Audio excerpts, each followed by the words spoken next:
Today on the Trend Out Loud podcast. Being in someone's hair is personal. It's not sexual, but it is personal. And I don't think you should cross the line and be that personal with your students. What up? It's your boy Trend Out Loud, and I'm back with another episode.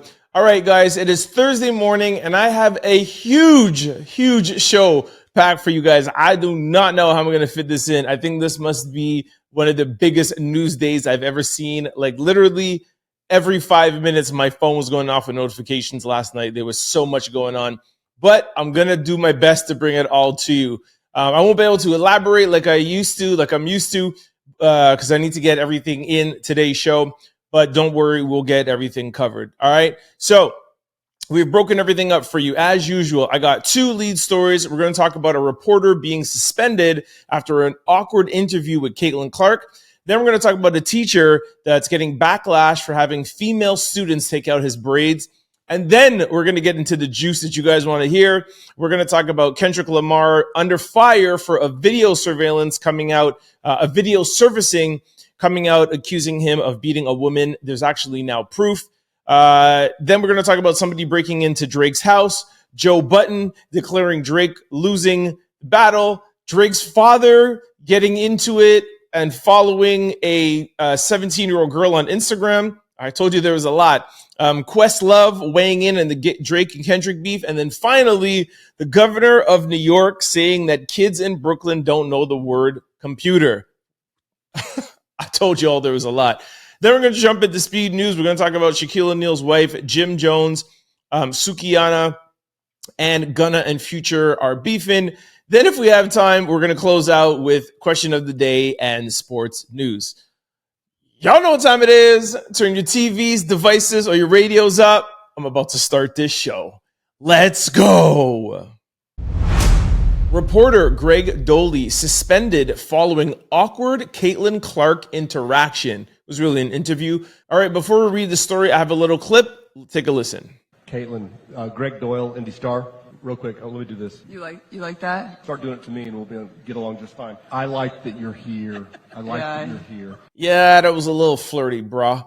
The Indianapolis Star has suspended sports reporter Greg Doley for covering Caitlin Clark and the Indiana Fever this summer following his exchange with the WNBA, rookie in her introductory news conference that he held a few weeks ago. Oh, I thought this was new. Why are we only hearing about this now? The Star verified the decision via email to the Washington Post on Tuesday after a report came out by journalist and former Star columnist Bob Kowarski. Okay, now it makes sense. The ban and alleged suspension are a result of Doley's interaction with Clark during April 14th press conference with the Fever, following her first overall selection into the WNBA draft. In the video, you can't see Dole, but according to multiple news reports, the reporter was seen flashing a heart sign at Caitlin Clark with his hands during the interaction, which led to the awkward conversation. All right, so yeah, the clip that I just showed you didn't show him. I guess he wasn't caught on video, but you all know the heart emoji you do with your hand. And, I guess that was maybe kind of innocent because she said that, hey, I do that to my family all the time and everybody does that heart emoji. But I feel like after just his intonation and how he was framing his words did seem a little bit awkward and just a tad bit creepy. So apparently he didn't lose his job, but he will be suspended and not covering the Indiana Fever. If anything else follows through with that, I will let y'all know. All right, in our second lead story, all right, this is a good debate here. Teacher responds to backlash following viral video of students taking his braids out. All right, before I play the clip, I'll read a little bit of the story. A teacher has addressed the backlash after a video of his students taking his hair down went viral. In a response video, he said he would not mind if his future child took down their teacher's hair. He said little girls like to do hair and makeup and that people are taking the moment out of context. Article says to go on and says, tell me what you guys think. So I'm going to play a clip of the video. For those of you who want to see it, go to my YouTube page. I'm going to describe it as the video is playing. Well, actually, I'll let him speak and then I'll describe the video to the people who cannot see the video. Here's a clip. Let's go ahead and stir the pot a little, shall we? Last Friday, 10 minutes before dismissal time, I decided to live stream my students helping me take my hair out. There was quite the discourse in the chat, which had people saying this was inappropriate and other people saying this was completely fine. We as a people have to abandon this idea of, sexual intimacy being tied with getting your hair done. Okay, there's a lot of ways to talk about this and unpack. First, I just want to start off by saying quickly, I too have long hair. I have braids. It is very hard to take out your braids. I will say that. I'm just giving context for people who don't understand, right? There's some people, white people or Spanish people or Indian people that might not understand, oh, your hair is in braids. Why do you need people to take it out? So I just want to give context and then I'm going to give my opinion, okay? Because I disagree with him, but I just want to be fair. So when my hair is in braids, to take my hair out myself could take upwards around 2 to 3 hours. And it is hard, it's long, and your hands hurt. 9.9% of the times when I'm taking out my braids, I ask someone to help me take them out. So it's either got my mom, I'll have my niece. One time I was at my aunt's house or a party, my cousin's girlfriend, my mom and my aunt were taking it out. So me too, I have had up to 2 or 3 people help take out my braids. It is a long process and it cuts short with having especially somebody else do it or even 2 or 3 people. So I've had it done. Here's the problem with, I feel like with this teacher. I don't know if we played it in the clip, but he's saying don't sexualize it. Okay, don't sexualize it. Okay, like I just said, I have my niece taking out my hair. But being in someone's hair is personal. It's not sexual, but it is personal. And I don't think you should cross the line and be that personal with your students. I think a teacher and a student, he goes on to say, I couldn't play the whole thing. It's really like 5 or 6 minutes, but he goes on to say, I'm very close with my students. I have a relationship with them. I care about them. There's some parents that don't care about the, I too in high school was a bad kid and I was very close with some of my teachers. One of my teachers in elementary school, she put me in modeling. Okay. She loved me. She's like, oh my gosh, Trent could be a model. Could do this. She was always in my corner. A lot of my teachers loved me, but I never played at any of my teachers' hair and my teachers never played in my hair. You could be close and be willing to help a kid and whatever, but I just feel, putting your hands in someone's hair is personal, not sexual, but it is personal. Like I said, the people who have been in my hair other than hairdressers, everybody who I named to you was a family member. My mom, my aunt, my cousin's girlfriend, and they're there. Okay, that nobody else has ever touched my head. I would feel awkward having a stranger. Second thing he also says is that my future kids, because he said he doesn't have kids, he's saying, I wouldn't mind my future kids taking out their teacher's hair. If I had a daughter with a teacher like myself, with a good heart, good spirit, sound mind, no, I would not mind if they took his hair out. And that's your opinion, and you could do that when you have kids. But how do you know how those parents of those girls feel? That's his mistake. It's not like, like the parents were there and the parents was like, sure, Susan, Mary, whatever, blah, blah, and everybody got. No, he is asking the girls who are, I'm pretty sure it's in high school, right? So they're underage girls to take out his hair without their parent consent. That's why anything that you do in high school, the high school sends permission slips out to their parents to say, can Shaniqua go to ski camp? Yes, Trent say that, yes, my daughter can, or my son, no, he cannot, or yes, she can. So because you would allow your future kids to do that doesn't mean I will allow my future kids to do that. I don't have kids either. So those are the 2 mistakes that I think he's making, where he was only thinking about the sexual part of it, which, okay, let's give him the benefit of the doubt. I mean, the guy recorded the whole thing and put it out there, so he's not trying to hide anything, right? So, but he's only thinking of the sexual part and forgetting that there has to be a line between student and teacher. Like I said, my teacher, got me into modeling. She took me into modeling. There's other teachers that I've been very close with, after school programs, and really looked out for me. There is a line that always has to be there, a personal line that always has to be drawn. And second of all, just because you are close with the kid, any kid who's in high school or underage, you have to get consent from their parents to do something like that. Something especially as personal as that. So I disagree with the teacher's decision, but I also disagree the people in the comment section taking this as a sexual act.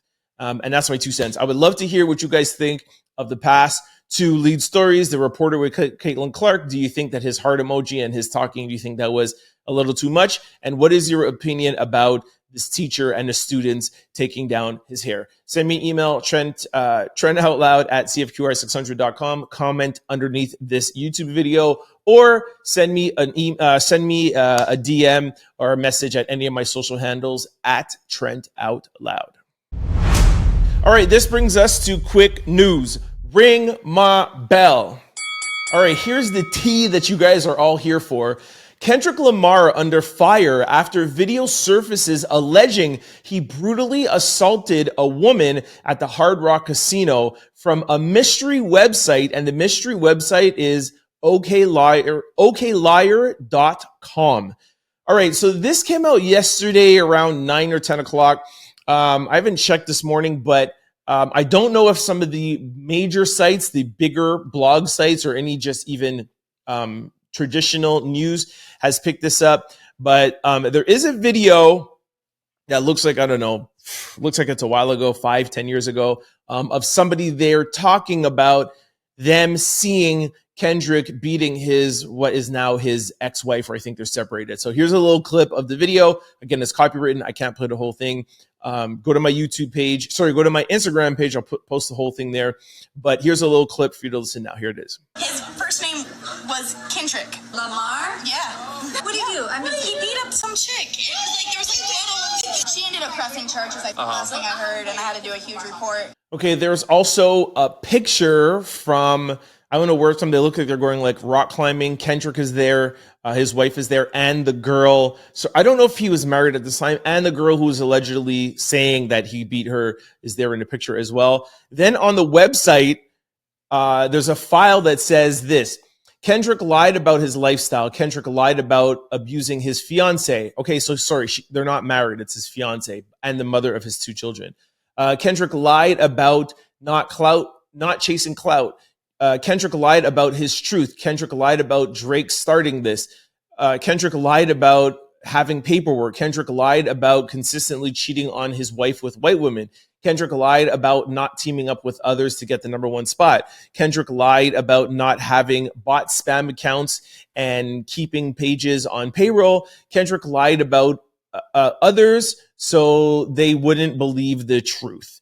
And then there's something about media takeout running this story in, when was this? June. Okay, there's no date here, but apparently media takeout tried to publish this.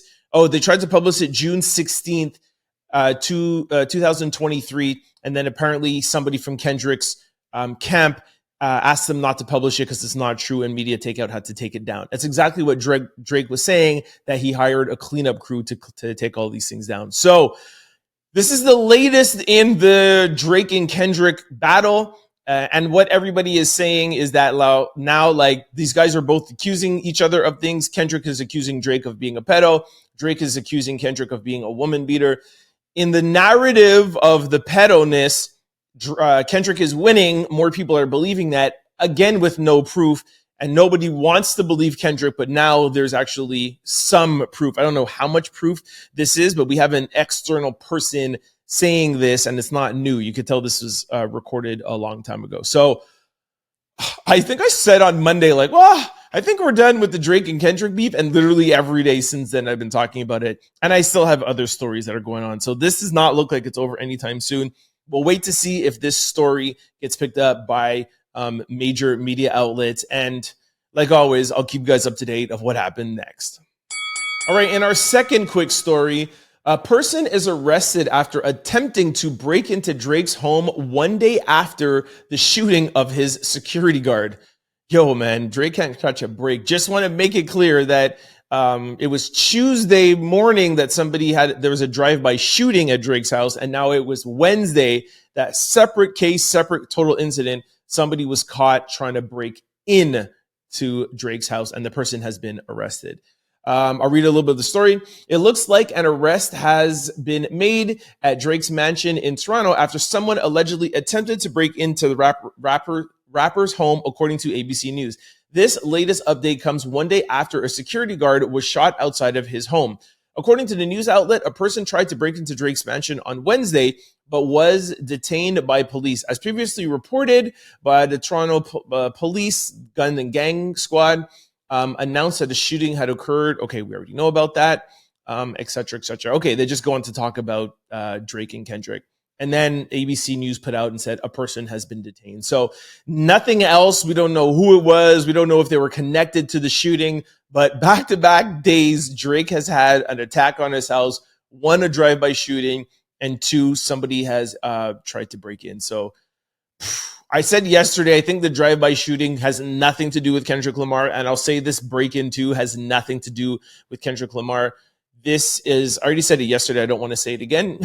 I don't want anybody upset with me in the Toronto area. But you guys can go check out, I think it was episode 244 or 243. I think this is episode 245. Go check out 244. But yeah, this to me sounds like some Canadian Toronto street beef that's going on with Drake. I'm sure you guys can figure it out. Yeah, so Drake's house was broken into.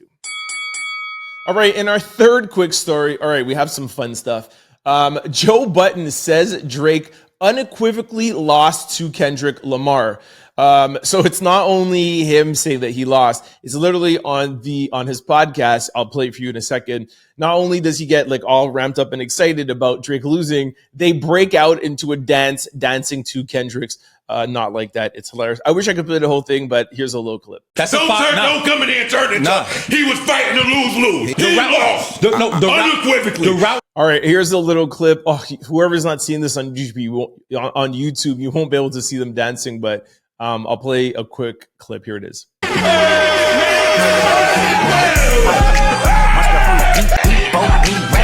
it's really funny. You guys should go to my YouTube page, 100%, and check that out. Anyways, shout out to Joe Budden. He is an original Drake hater, and yeah, he's happy that his boy Kendrick Lamar is in the lead perception-wise in the public. I'm not going to get into who I think is winning or not. You already know. I already talked to you guys about that on Monday. But yeah, shout out to Joe, man. I'm glad he's having fun with it. All right, in our fourth quick story, 17-year-old TikToker on whether she had sex with Drake after Drake's father followed her on Instagram. And she says, that's something I can't confess. I'll be in the courts. So this is where it gets sticky, man. Anyways, I'll play whatever I could play. Take a listen. Wait, they said Drake dad follow you? We do. Would you let Drake like you? That'll be something I can't confess. I mean, not confess, something I can't talk about because that'll be in the court. See, I just think that she just got confused with her words. She goes, that is something that I cannot confess because that will be in court. I think she was more trying to say, like, that's something I can't, even if it was the case, that's something that I wouldn't say because that would end up being in court. Like, I don't think she's taking Drake to court or anything. This is what I'm gathering. And it's like, what does her father have to, like Drake's father following her, what does that have to do with anything? So, like I said, things are getting sticky out here. You're going to have people coming out the woodworks of like, we don't even know if this girl has ever seen Drake or even met Drake. So there's a lot of stuff going on. I'm going to try to report to you the things that are a little bit more, people are taking a little bit more seriously, but this was actually set out from a reputable blog site. So I figured I'd bring it to you, but just be careful what you're hearing out there from people, trying to get notoriety and trying to get views on their Instagrams and their TikTok. Just be careful. All right. In our fifth quick story, legendary drummer and producer Questlove says hip-hop is truly dead after reflecting on the recent diss track from Drake and Kendrick Lamar. So Questlove from The Roots, if you don't know, do your research, Google him. But Quest is a legend out here. So he said, nobody won the war. This wasn't about skill. This was a wrestling match level mudslinging and takedown by any means necessary. Women and children and actual facts be damned. Same audience wanting blood will soon put up RIP posts like they weren't part of the problem. Hip hop is truly dead. I saw Charlamagne talking about this today. I think the RIP post, I think he's taking it a little bit out of context. I don't think that this is a Tupac Biggie situation. But I think it's because of the whole drive-by shooting at Drake's house and the guy breaking in. It's not Kendrick. Like, I really don't think this is Kendrick. We're not going to hear now that Drake retaliated on Kendrick.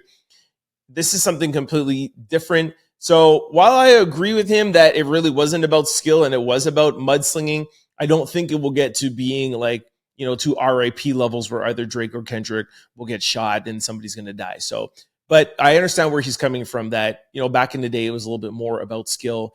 But even like Charlamagne said, Jay-Z and Nas too got a little mudslinging, got a little dirty, and got a little out of rap skills. So I leave that up to you guys to decide. But hey, Questlove, he's an old school guy from 70s and 80s before the Jay and Nas. So that's probably the perspective that he's coming with. All right, in our sixth quick story, I think this is the record for the most quick stories ever on the Trend Out Loud podcast. All right, in our sixth quick story, New York Governor Kathy Hochul, sorry if I'm pronouncing her name wrong, says some young black kids in the Bronx don't know what computers are. Huh? What? When I heard this, I was shocked. New York Governor has garnered much backlash after saying some black kids don't know what computers are. While on stage at a conference to discuss economic opportunities for low-income communities, the governor said, right now we have young black kids growing up in the Bronx who don't even know what the word computer is. This statement drew backlash from many individuals, including New York Assemblywoman Amanda Simpto, who called the words harmful, deeply misinformed, and generally appalling. The governor later spoke out in a statement saying, I misspoke and I regret it. She walked back the statement saying, of course, black children in the Bronx know what computers are. The problem is that they too often lack access to the technology needed to get on track to a high-paying jobs emerging in the emerging industries like AI. I have a clip. Take a listen. Young black kids growing up in the Bronx who don't even know what the word computer is. They don't know. They don't know these things. So I'm not trying to defend her or anything. You could tell that she paused for a second because they don't even know what the word computer is. She could have misspoken. I want to try to give her the benefit of the doubt. She's in a conference that is supposedly trying to bring attention to low income areas and trying to bring awareness. But I agree with what was her name? Amanda, where it's like, listen, like, we're not idiots. You know what I mean? Like, even if you did misspoke, why is that the first word that comes to your mouth?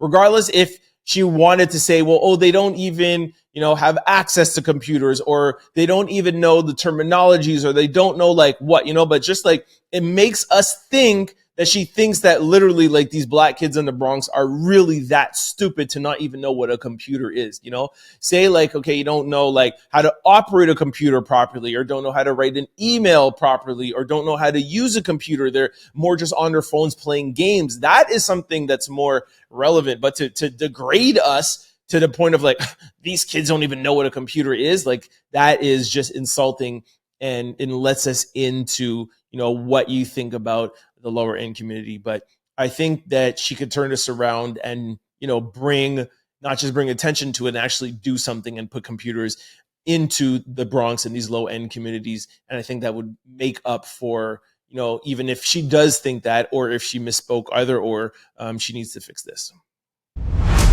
All right, this brings us to speed news. Ring my bell. Shaquille O'Neal's ex-wife reflects on her past relationship with Shaq in her memoir, and she said, I don't know if I was ever really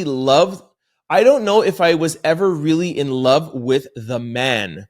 And the story is Shaq shares a message. So after that, the story is Shaq shares a message following the news of his ex-wife speaking on their marriage in her new book. And he wrote on his stories, and he said, I understand I wouldn't have even been in love with me either. Wishing you all the best. All love, Shaq. And he said, I get it. Trust me. Shaq has gone on record multiple times saying how much of a horrible husband he was, how he wasn't there, how he cheated. He's never said anything bad about his ex-wife. So Shaq is staying on brand and staying on term, and saying that, he doesn't blame her. One thing I would say, I don't know if I'm reading too much in words, but the statement that's quoted is, I don't know if I was ever really in love with the man. She didn't say if I was ever in love with him, but she said the man. So it seems to me where like it could be a play on words, like just like the man. How do I try to articulate this? You know, when it's like where it's like she could have been in love with like the persona of who he was, but not necessarily in love with him. That I'm not saying that's what she said. I didn't read the book. I didn't see the interview, but that like I said, I just have questions of in love with the man. Why is it the man? And that's what it is. So it's like, or it could be like the man, she never was in love with the persona and she was in love with actually him. So anyways, I think sometimes things get taken out of context, but I love how Shaq handled it and he's still admitting to his wrongdoing. So shout out to Shaq for that. All right, in our second speed story, authorities find evidence to support Jim Jones' self-defense claim in airport fight. No charges will be filed against either party. It looks like Jim Jones is in the clear. According to TMZ TV, police found camera footage that supports Jones's claim that he was acting in self-defense when he was caught tussling in the airport. It's also been reported that no one involved in the incident wants to press charges, so everybody is in the clear.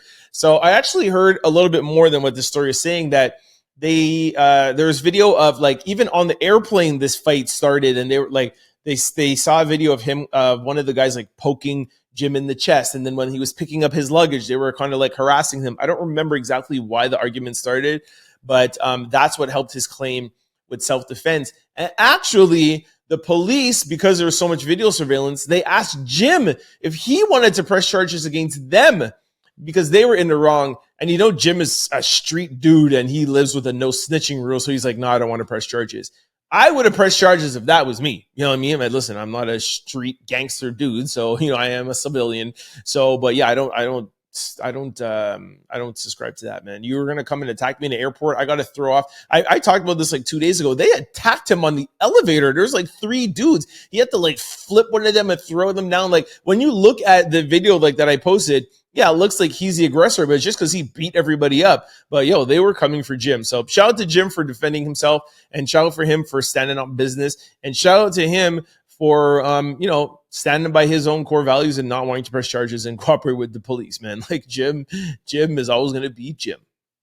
All right, in our third speed story, Sukihana drops a song going at, really just dissing JT. All right, so we talked about this too a couple of days ago where Sukihana and JT were beefing. JT put out a song, something about breaking your tooth on a crab or something like that, and she was making fun of this girl, and then Sukihana got online and was like, yo, JT, I broke my tooth on eating a crab, and so did Cardi B. Please tell me who you're talking about. I don't want to go off because me and you are cool, but come out and tell me who you're talking about. And then JT didn't respond, so Sukihana was like, all right, if you're not responding, that means you're talking about me. And now she put out a diss track.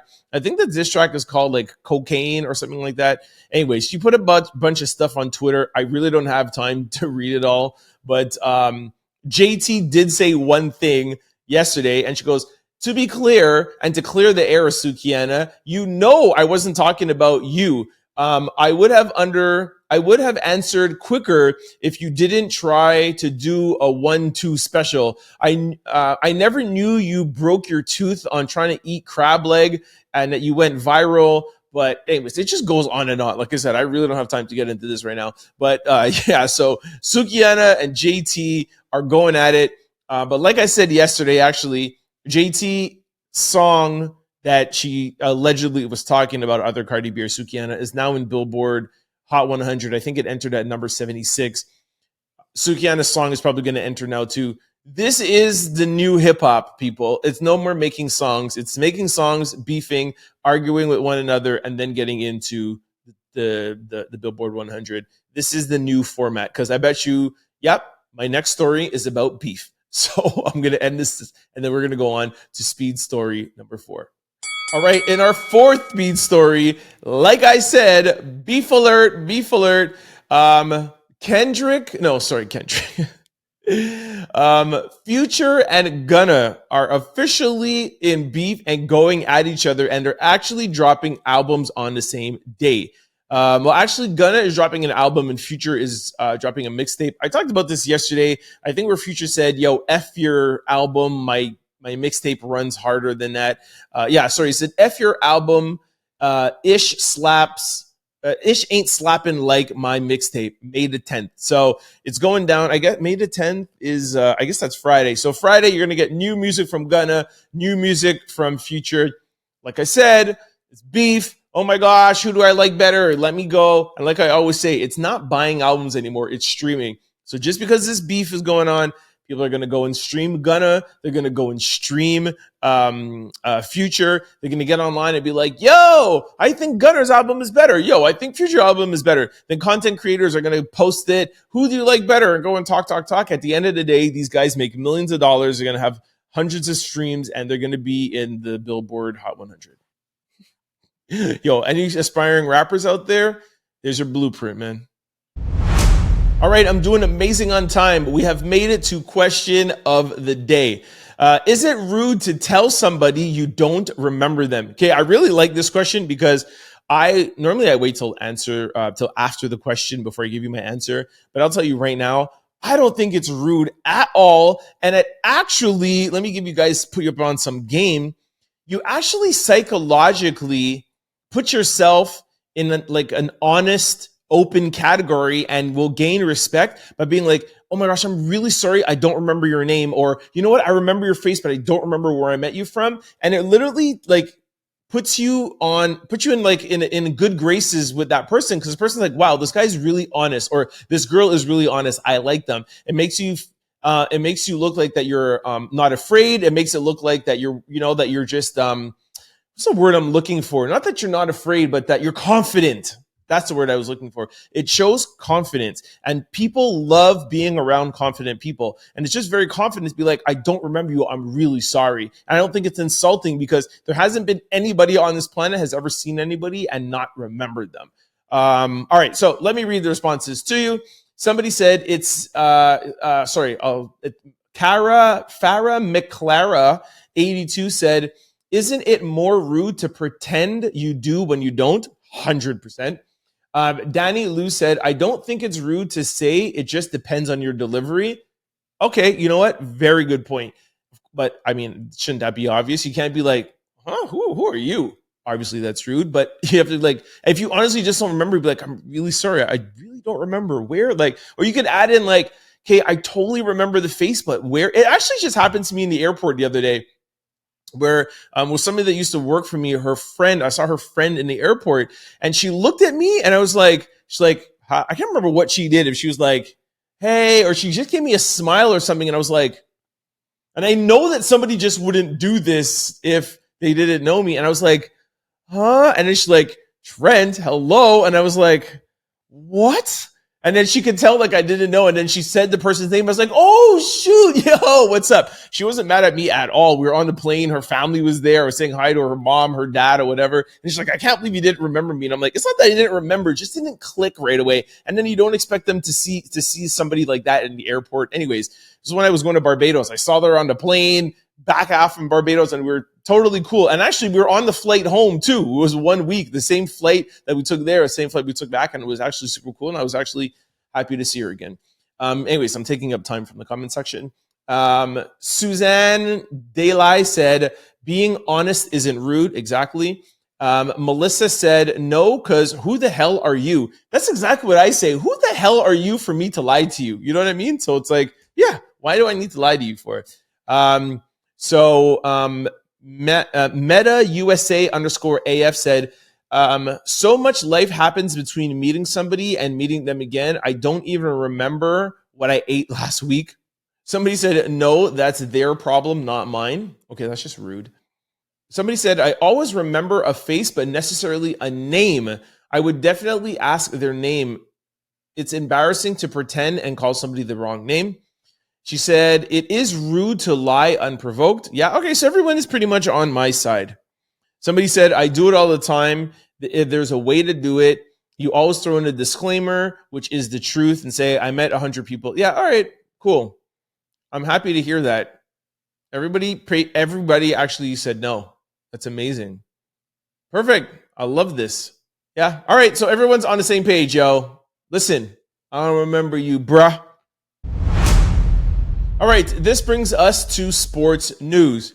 The 2023-24 Kia NBA Most Valuable Player is Nikola Jokic, the Joker. The Denver Nuggets, number 15, Denver Nuggets. I don't think this is really a shock to anybody. I think it's more like a little bit more shocking now because they're about to get swept by Minnesota. But yeah, I mean, this is no surprise. I don't necessarily agree with it, but I'm not surprised. He was not my MVP, but I digress.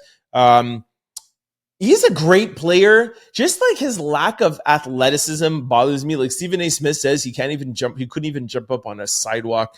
But, he is definitely impactful. Nikola Jokic is a 3-time NBA MVP. So shout out to him. All right, y'all. That's it. I made it. I actually did it in pretty good time. Shoot, I'm just go Trent, man. I'm good at this, yo. All right, that's my time. Thanks for kicking it with me. I hope you enjoyed today's show. Like I said throughout the show, please send me your comments, what you thought about the show, what you thought about the topics, the things that we were discussing, the hair, Kendrick, Drake, all of that stuff. Let me know. Send me emails.